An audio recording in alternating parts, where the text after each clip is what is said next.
So this is me on the episode of Jubilee, 20 Black Conservatives versus 1 Black Radical featuring Amanda Seales. Now, a lot of y'all are asking me, hey, ABL, how was your experience? How was Amanda Seales? All this, that, and the third. First things first, shout out to Jubilee. They're very, very professional. We shot this back in June of this year, 2025 in Los Angeles. So it was a Hollywood style environment and it was very well choreographed as far as the format. But what was not choreographed was our responses. Whatever you heard came straight from us. There was no coaching from Jubilee at all.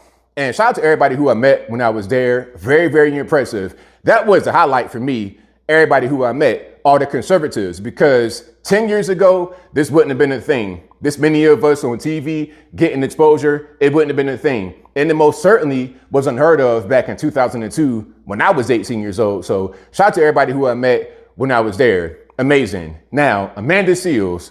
What was my experience like with her? First thing first, let's go back. She was actually a child star on Nickelodeon, if you didn't know, and her moniker back then was Amanda Diva. And when she came into this set, I saw some of the diva energy immediately. First of all, you got a big, huge security guard. I'm 6'3". This guy is way above me, dwarfing me. And she had like a cup of coffee and an iPad for some reason. We could not have our phones, but she had an iPad. I don't understand why, but I saw the diva energy immediately. And her tactic throughout the entire time was if she got back into a corner and they got a little bit heated with the back and forth, she would threaten to leave. She was doing that at the very beginning. If you saw the clip, she was like, oh, I don't know if I'm gonna be able to make it. So right then she was trying to set boundaries to say, okay, don't interrupt me, don't cut me off, but she would cut you off and interrupt you and it'd be totally fine. So it was hypocritical. Also, there was a point where she was trying to say, oh, well, since you're an immigrant or the son of immigrants, you can't speak on Black American issues. Meanwhile, her mom is from Grenada. So it was like, you're the exact thing you're trying to say can't talk about Black American issues, yet here you are talking about Black American issues. And then back to the whole diva thing.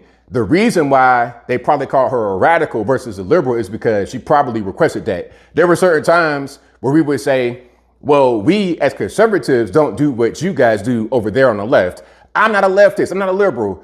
It's like, okay, whatever you want to call it. Radical, leftist, liberal, all the same thing. You're talking about Gaza, trying to help them. We don't care about that. We care about us here in the US of A. So she wasn't a terrible person. I tried to be nice and have some kind of decent communication with her. I gave her a fist bump at one point. So she wasn't terrible, but just being able to talk to her and having conversations about these kind of things, it was pretty insufferable. But I hope y'all enjoyed it.